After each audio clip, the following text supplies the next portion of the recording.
In this video, we take a look back at 10 films that in one way or another helped shape modern horror, from the late 19th century to the early 21st century.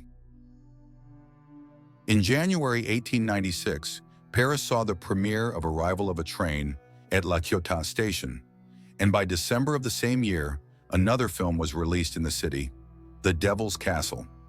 Often regarded as the first horror film in history, it was made with an intentionally ironic tone, with the devil making funny faces and ghosts in white robes assisting him. Despite its 3-minute runtime, which by modern standards might be more of a comedic sketch, it contains nearly all the basic elements of horror, including those that are still thriving in modern films. One of the classic monster stories is about the Golem, an artificial being that goes out of control of its creator. This tale is significant as it can be considered the first remake in horror history. In 1915, Germany saw the release of a short film, The Golem, directed by Paul Wegener, a key figure in European cinema at the time. 5 years later, dissatisfied with his original work, Wegener remade the story, aiming to make it feel more like a historical legend. Arguably the most significant horror film of the early 20th century, The Cabinet of Dr. Caligari is still considered by many to be an unmatched masterpiece. Its pivotal plot twist has inspired countless films across various genres, from Vanilla Sky to The Matrix. But director Robert Wiene's place in history is secured not only for inventing the flashback film model, where the main story unfolds through the protagonist's memories, while the prologue and epilogue take place in the present, or for introducing the cinematic twist, but for the striking visual style, especially powerful for its time. The film was crafted in the tradition of German expressionism. Instead of realistic sets, it featured unnaturally curved, sharp and slanted angles, distorted proportions, and a heavy use of dark shades. Today we might call it a comic book style, but it's hard to imagine films like Sin City or The Nightmare Before Christmas ever coming into existence in a world without Caligari. A relatively little-known film today, yet historically significant, Häxan is a Scandinavian production. Directed by Danish filmmaker Benjamin Christensen with Swedish funding, it is considered the first ever mockumentary horror film. Christensen blended elements of documentary filmmaking and narrative cinema, integrating them into a story about witchcraft as both a historical and psychological phenomenon. The film was banned or heavily censored in many countries for years due to its numerous scenes of executions, torture, and nudity. All subsequent pseudo-documentary films, such as the famous Cannibal Holocaust, can trace their roots back to this one. By the way, the distribution company behind the world-famous The Blair Witch Project is called Häxan Films, and that's no coincidence. This film is notable not so much for its content, although it was well received by critics and audiences alike, as for its historical context. House of Wax was the first horror film made in 3D and released to wide distribution by a major studio. Its release sparked the first wave of 3D film popularity in history.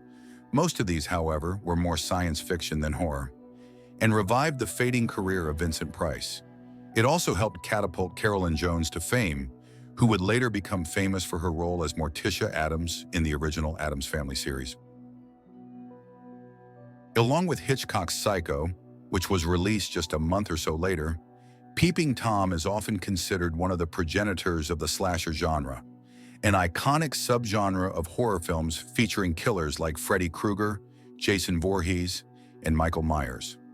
Made in the UK, the film tells the story of a maniac who stalks and kills women, filming the process as he does. The key element, often noted as groundbreaking, was the use of a point-of-view perspective in certain scenes, allowing viewers to experience the killer's gaze while he dissects his victims. The film also contains interesting thematic elements, from Freudian undertones to the portrayal of cinema as a form of voyeurism.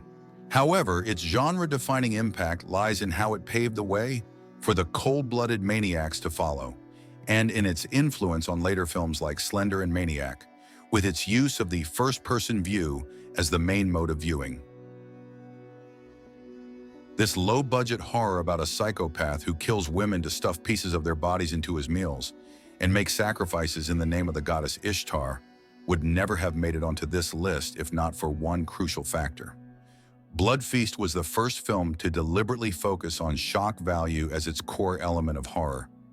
Disembowelment and dismemberment took center stage, which, while earning negative reviews from critics, drew a wide audience. This film can be rightfully credited as the origin of both trash horror and the torture porn genre in all its various forms.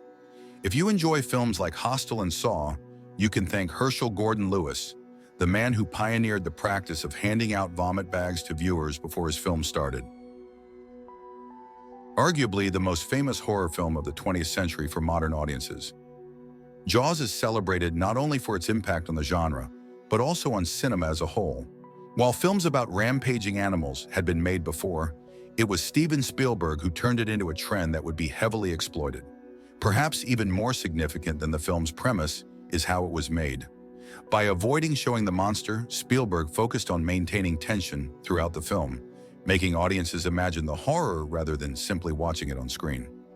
Equally important, the success of Jaws proved that horror could be a profitable, mainstream genre, appealing not just to adult audiences. What Scream brought to horror films was a postmodern approach to storytelling. While horror had long been dead serious, even when it involved zombie maniacs slashing cheerleaders left and right across 10 sequels, allowing only dark humor, after Scream's most successful genre films began to incorporate self-reflection and irony as key elements of the plot. In the late 1990s and early 2000s, a wave of teen-oriented horror films revived the genre's fading popularity. In addition to Scream sequels, films like Urban Legends and Bride of Chucky emerged, each playing with genre cliches, blending humor and fear in fresh ways. Wes Craven taught horror to laugh at itself while still keeping the scares intact, something modern horror films can't imagine without. At first glance, The Cabin in the Woods may not seem extraordinary. Decent box office numbers, widespread critical acclaim, an interesting plot. But is that enough to claim it as one of the pillars of the genre? No. Yet The Cabin in the Woods is one of the most significant genre films of the past 15 years because it marks a reformation of horror. A similar task was attempted by Scream 4 a year earlier, but it only ended up poking fun at slashers and remakes. While the first Scream in 1996 began the deconstruction of horror, The Cabin in the Woods in 2012 brought it to a close. This is a meta-film, a Le Marchand's box of horror, encompassing everything that has filled the genre. From water monsters to zombies, from aliens to the Japanese dead girls.